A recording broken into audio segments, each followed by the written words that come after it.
I was halfway through my coffee when Paul walked up and said, "Hey, I'll take it from here." He didn't even look me in the eye, just reached across my desk, closed my laptop like I was some intern who forgot to CC the client, and slid it toward himself. I blinked. "Excuse me?" He gave that little half smile, the one he saves for when he's about to pull some smug, backhanded move. I'd spent 5 months building that proposal. 5 months. And now I was being told I wasn't senior enough. Like I didn't have over a decade in systems design. Like I hadn't torn apart Black Ridge's logistics flow line by line and rebuilt it from the ground up. I glanced over and saw Brian and Lindsay walking past, holding printed binders. I recognized the covers immediately. I designed them. My charts, my timelines, my cost reduction projections. Hell, I could see the footer on the one Lindsay was carrying. My initials. Still on it. They didn't even bother to remove them. Quick note, before we get deeper into this mess, tell us which country you're watching from. I sat at my desk, completely still. Couldn't trust my hands not to shake if I moved. I'd worked through food poisoning for that project. Took 1 vacation day in the last 7 months. Slept maybe 4 hours a night the last 2 weeks trying to refine the warehouse load balancing logic. And now I was supposed to sit quietly while they went in with my work and smiled for the client. Renee, our director, walked by, gave me a quick glance, then looked away. She knew, she had to know. I wanted to storm into that room and tear the pages out of their binders. Instead, I opened Outlook like a good little soldier and stared at my inbox. Pretending. I sat through the next hour pretending like I didn't care. Pretending like I didn't feel humiliated, erased, replaced. And then Paul came back, all cheerful. Tossed a sticky note on my desk with a few next steps written on it. "Went great," he said, like I should be proud. And that smug little smirk, like he expected me to thank him for letting my work get the spotlight without me in it. I didn't say a word. I picked up that sticky note, walked to the shredder, and fed it through. I didn't bother showing up to the follow-up meeting. Paul didn't ask me to. Nobody did. I sat in my cube and started documenting. Not for the team, for myself. Dates, revisions, versions, everything I'd built. I labeled every draft with my initials and backed it all up on a personal drive. If they were going to keep running with my work, I'd make damn sure they couldn't pretend I didn't exist. I'd joined Glenview Analytics 2 years earlier as a senior systems consultant, not some college hire. I had 12 years under my belt in logistics infrastructure, server-side load balancing, ERP integrations, inventory forecasting models, all the gritty back-end stuff that bored most people to death. But when it's done right, it saves companies millions. That's what I did. Quietly. Accurately. And usually without credit. The Black Ridge project was different. Big money, over $9 million on the table. Glenview had been chasing that contract for years and kept coming up short. They'd pitched twice before I got there. Nothing stuck. Then I found the flaw. Buried in Black Ridge's second-tier warehouse routing logic was a compounding delay loop, a bad redirect on overstock overflow. On paper, it looked clean. In practice, it was bleeding over $3.7 million a year in redundant labor and idle inventory. I found it in the 3rd week of analysis. Rebuilt the routing tables from scratch. Ran simulations across 6 quarters. The solution wasn't flashy, but it worked. When I showed Paul, he grinned like he found it. "Nice. This might be our angle." Then he walked it straight to Lindsay. She was new, sharp, but surface level. Could recite strategy lingo, but I wouldn't trust her to explain a flow diagram if her life depended on it. Brian wasn't much better. He was fine with spreadsheets, but that's where it stopped. And yet, they were Paul's go-tos. Because Paul didn't care about skill. He cared about circles. He played golf with Jim, our founder. Was in all those after-hours Slack channels where they shared bourbon recommendations and congratulated each other on dumb fantasy football wins. That's what mattered, not the work, the image, the fit. And I didn't fit. I didn't fake laugh at Paul's jokes. I didn't join their happy hours or ask about his golf handicap. I did my job. I did it better than anyone else there, but that didn't mean a damn thing when it came to visibility. 3 days after the pitch meeting, Paul sent out a project-wide update. Said, Kudos to Lindsay and Brian for driving forward the Black Ridge breakthrough. That was the actual sentence. I read it twice, then stared at the wall for 10 minutes. I walked over to Renee's office. Door was cracked open. She looked up, tight smile, then glanced back down at her calendar. "I'm not trying to start anything," I said, "but just so you know, Brian and Lindsay didn't drive anything. They wouldn't know what to fix if I didn't hand it to them." She sighed. "I know. I've seen the docs. Look, it's not about contribution. Paul's just focused on presenting a unified front, meaning he wants a certain image for this team. Familiar faces. Executives respond better to names they've seen before." That's when it clicked. It didn't matter how airtight my data was. Didn't matter how much money I could save a company. If I wasn't part of the inner circle, if I didn't look right, talk right, golf right, I was just a tool. I left her office without saying another word, walked straight back to my desk, sat down, and started removing my name from future drafts. They wanted to pretend I wasn't there? Fine. I'd act accordingly. 2 days later, Paul held an all-hands huddle like he was announcing a goddamn merger. "Exciting news," he said. "Lindsay and I will be presenting the final Black Ridge proposal to their executive board next Friday." That was it. No mention of me. Not even a fake nod. I didn't react, not in front of them. But my ears were burning. After the meeting, I marched straight to Renee's office. She was typing something fast. Didn't even look up when I knocked. "I'm not on the presentation," I asked. She paused, finally turned. "Paul wants to keep the boardroom light, executive presence and all that. I built that solution." "I know you did." "Then why am I being cut out?" She shifted in her chair like she didn't want to answer. "Paul wants a senior image in the room, consistent faces. He believes Lindsay complements his presence better for this audience." I almost laughed. She couldn't explain a flow control loop if it hit her in the face. "That's why you walked me through everything." "I'll be there. I can answer anything that comes up." "No," I said. "You think you can?" She tried to smile. "You've done good work. It's just not my face they want in front of the client. Got it?" I walked out before I said something I couldn't walk back from. I sat down at my desk and stared at my screen for a solid minute. Everything in me was buzzing. Not rage, not sadness, something sharper, cold, controlled.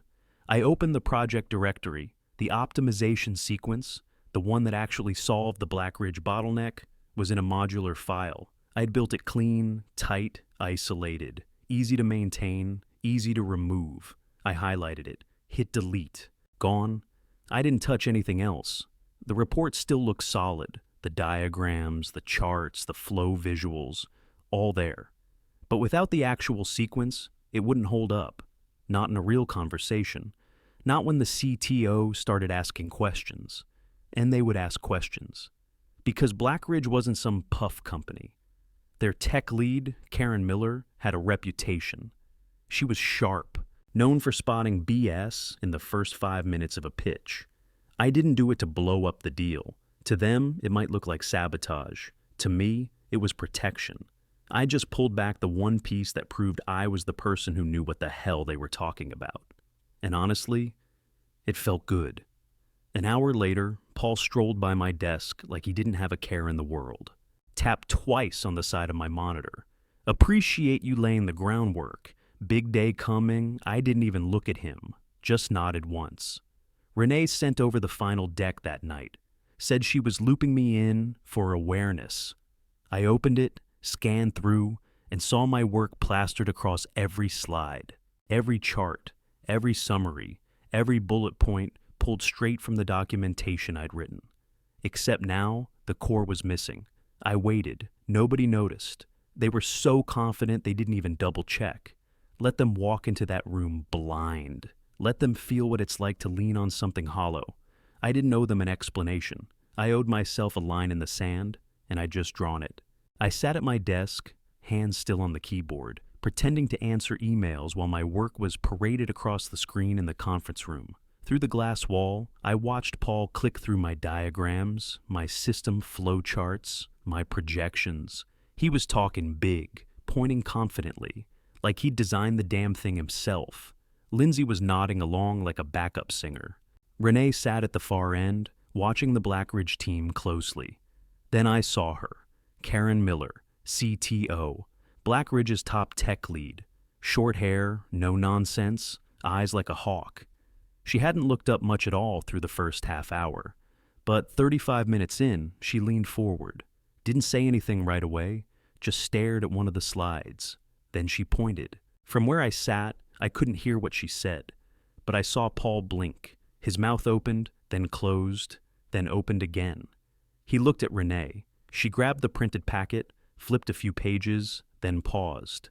Karen said something again, sharp, clipped, then looked directly at me. Paul turned, Lindsay followed, then the rest of the room. Every eye in that glass box shifted toward me, like someone had just asked, "Who actually built this thing?" A Slack message popped up on my screen. From Renee. "Need you in the room." Now I stood up slowly, rolled my sleeves down, walked across the office without saying a word. When I opened the door, the air changed. Karen leaned back in her chair, arms folded. "You're the one who designed this?" I pulled out the empty chair across from her and sat. Calm, steady. "Yes." She tapped her finger on the screen. "Where's the logic layer for the overflow loop?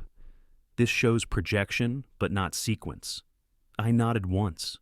"It's not in the slides because it can't be." Paul stiffened. "We had to streamline for executive level." I ignored him, kept my eyes on Karen. "It's too complex to show as a static model," I said. "I built it as a conditional sequence engine that prioritizes root weights dynamically based on load prediction and shelf life decay. Want the flow? I'll walk it." She nodded. "Go ahead." So I did. I laid it out clean, step by step. The real architecture, routing logic, fail-safes, escalation triggers. Explained how the overflow delay was getting masked by inventory reshuffling. Explained how my solution would cut it by over 60%, even under peak load. Karen didn't interrupt once, just watched me, eyes sharp, tracking. At the end, she nodded slowly, then she turned to Paul. Why wasn't he presenting? Silence. Paul's mouth opened again, but nothing came out. Renee stepped in. "We were trying to keep the client presentation focused on..." "On what?" "Fluff," Karen snapped. "That's the real solution. That's what we came to see." The room went dead quiet. I didn't gloat, didn't smile, just sat there, letting it hang. Karen turned back to me. "You available for implementation if we move forward?" I answered before anyone else could. "Yes." Paul cleared his throat. "We haven't finalized team assignments yet." Karen raised her hand. "Then finalize them now." I didn't look at Paul. Didn't need to. I already knew what his face looked like. I closed the binder in front of me and stood up. "If you've got what you need, I'll head back to my desk." Karen nodded. "We've got what we need." I walked out slow. Didn't say a word to anyone. But inside, I felt the shift.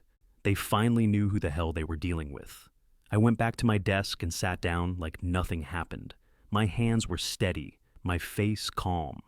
But inside, I was on fire, not angry, just ready. 10 minutes later, Karen walked past me on the way out with her team. She didn't say a word, but she looked straight at me and gave a tiny nod. That was it. Game over. An hour later, Paul stormed into the back conference room and slammed the door hard enough to shake the glass. Renee was right behind him, lips tight, eyes darting toward the hallway like she hoped nobody saw. I got the "join us" ping 2 seconds later. I walked in without hesitation, sat down at the table like I belonged there, because I did. Paul leaned forward, red in the face.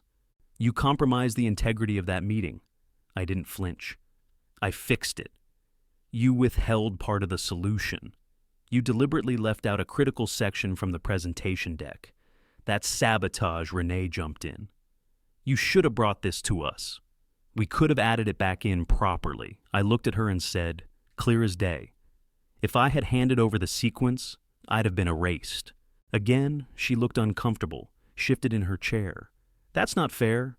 "No, what's not fair is spending 5 months on a proposal, watching it walk into a room without you, and then being told to sit quietly while others take credit for your work." Paul scoffed. You don't understand how executive presentations work. No, Paul. You don't understand how solutions work. This isn't marketing. This is architecture. You walked into that room unprepared because you thought you could coast on optics, and it blew up in your face. He stood up, pointing. You think you can undermine leadership and walk away clean? I didn't undermine anything, I said. I protected my work. If I'd handed it over, nobody in that room would have known I existed. Renee tried to soften it again. There are processes. There were processes, I cut in, and none of you followed them when you stripped my name from the presentation. The room went quiet. Then Renee's laptop pinged. She glanced down and froze. Karen Miller just emailed, she said slowly. She wants confirmation that he'll be leading implementation moving forward. Paul's face drained. I turned to him and added, just loud enough, still think I don't understand how this works? Nobody answered. I stood up, pushed my chair in, and said, if you need anything else, I'll be at my desk. Then I walked out. They knew, they finally knew. 2 hours later, I got the calendar invite. Subject line, conduct review. Attendees, Paul, Renee, HR, and Jim McClure, our founder. I walked in and they were already seated. HR rep looked like she'd rather be anywhere else. Renee wouldn't meet my eyes. Paul was smug, arms folded, leaning back like he'd already won. Jim was dead center, quiet, watching. Paul started. We're here to address behavior that compromised a key client presentation. I didn't sit. I reached into my folder, pulled out a stack, and dropped it on the table, hard. Here's every version of the proposal, emails, revision logs, internal comments, delivery timestamps, track changes. My name's on every single one. Nobody said a word. I carried this project solo, I continued, from concept through architecture. The only reason Black Ridge is still in the room is because I walked in and fixed the mess your presentation team couldn't explain. Paul jumped in, defensive now. You intentionally withheld code. You undermined leadership.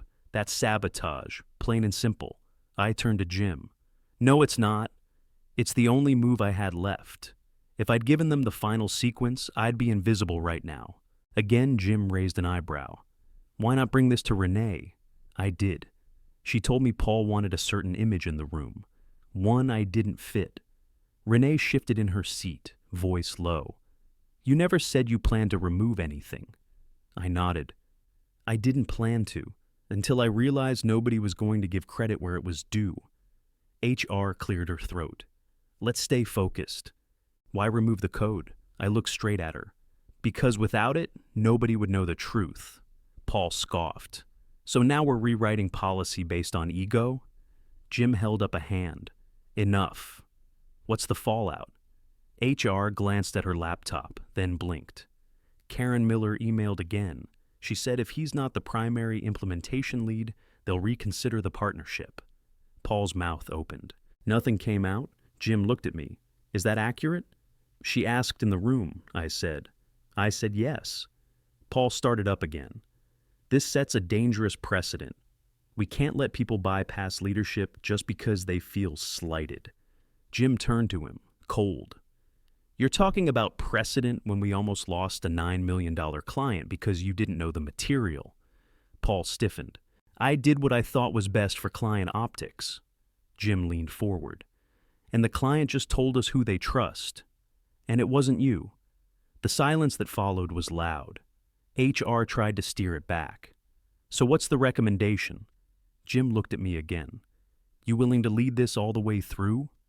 Already started, I said. He nodded once. Then let's move forward.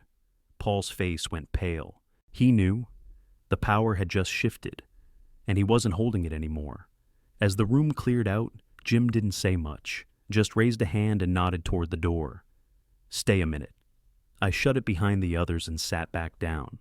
He leaned forward, elbows on the table. You played a risky hand. I didn't answer right away.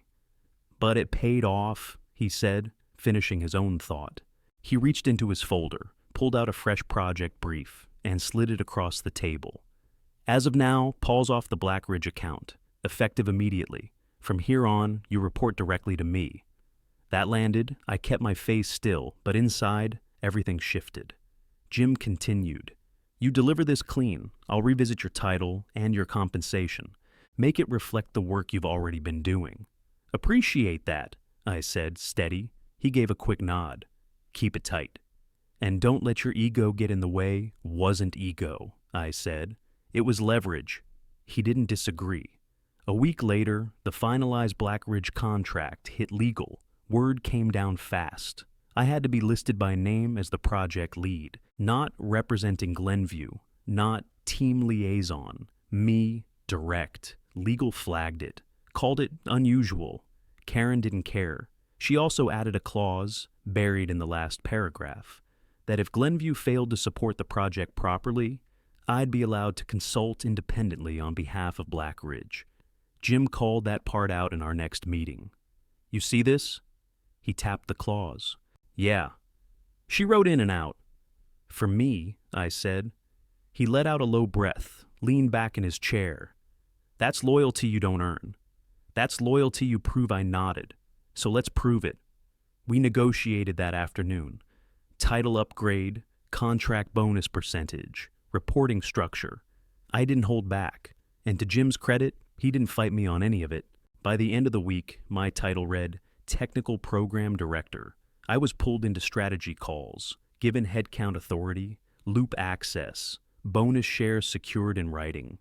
The project was mine now, top to bottom. Paul, he got reassigned to special projects. No announcement. Just vanished from the Black Ridge threads and never mentioned again. I didn't gloat. Didn't need to. His silence said enough. Karen followed up with a single-line email. Glad to see they're finally listening to the right people. I forwarded it to Jim. He replied with one word. Earned. I didn't celebrate, just got back to work. Because I wasn't here to play nice anymore. I was here to deliver. The shift wasn't quiet. The whole office felt it. People talked. The ones who used to walk past my desk without eye contact suddenly wanted to say good morning. Some congratulated me in the break room. Others just watched with that look. The one that says, I wouldn't have done it that way, but damn. Renee kept her tone neutral, smiled when she had to. But her emails got shorter, colder, always CCing someone now. I knew the dance. Paul avoided me completely. He wasn't even pretending. I'd pass him in the hallway and he'd duck into the restroom like I couldn't tell he was hiding. I didn't care. Mark from back-end dev became my go-to. He'd always known who was actually doing the work, never kissed up to anyone, never chased credit, just delivered. Solid guy. I pulled him into my new team, along with 4 others, all overlooked, all sharp. Quiet killers who didn't play politics. I gave them ownership, not busy work, made it clear this isn't about hierarchy. It's about skill. We built tight. We tested early. We documented everything. No fluff, no egos, just clean execution. Black Ridge's Phase 1 launch was a beast. 3 warehouse systems, 2 aging CRMs, and a broken WMS that hadn't been updated since 2012. But we locked it down. Ran sims, dry runs, redundancy tests. Launch day came. Not a single crash. Not one ticket flagged. 3 weeks later, the results were in. Inventory latency cut by 22%. Fulfillment lag dropped below target. System uptime was cleaner than anything they'd projected. Karen sent the results herself. The most seamless rollout we've seen in 10 years. No fluff, just the line. And I felt it. This wasn't luck, this was earned. And this time, my name wasn't buried in a footnote. It was at the top. A few days after the Phase 1 rollout, Jim called me into his office. Just me. No agenda, no CC. Just a quiet, direct, close the door. I sat down across from him. He slid 2 folders across the table. Both were active client leads. Big names, big money. Both asked for you by name, he said. I opened one of the folders and scanned the scope. Data migration, warehouse integrations, legacy system overhaul. My kind of puzzle. The other was similar, with even more budget attached. Jim leaned back in his chair, hands folded. You've become the closer. He wasn't smiling out of friendliness. It was respect. You've got leverage now. Don't waste it. I don't plan to. He nodded once, then waved me off. That was it. No fluff, no performance review. Just, here's the work. Now go do it. Word got around fast, not officially, but people aren't dumb. When you start skipping the middle layer and reporting directly to the top, they notice. Renee tried to reconnect after that. Showed up by my desk one morning with coffee. Just wanted to check in, see how you're handling the workload. Let me know if you need support. I looked at the cup, didn't touch it. Thanks, I said, then went right back to typing. She lingered like she wanted to say more, but I didn't invite it. I wasn't looking for fake alliances. Instead, I poured everything into the team. I carved out time every week to review code, teach structure, show the younger guys how to build things that last. Not just duct tape and dashboards, real solutions. And I made one rule: credit flows down.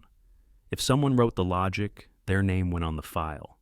If someone optimized a loop, their note stayed in the documentation. It started small, but it stuck. People noticed. Other teams started documenting more. Analysts started tagging developers in reports. Meetings shifted. Execs stopped asking, "Who owns this?" and started asking, "Who built this?" The culture was moving. Slowly, yeah. But it was moving. Not because someone gave a speech, because someone flipped the balance and didn't hand it back. 6 months later, I walked into Black Ridge HQ like I owned the floor. It was Phase 2 review day. Results in hand, numbers locked. We'd beaten projections by 9%. Not close. Clean. Karen was already seated when I walked in.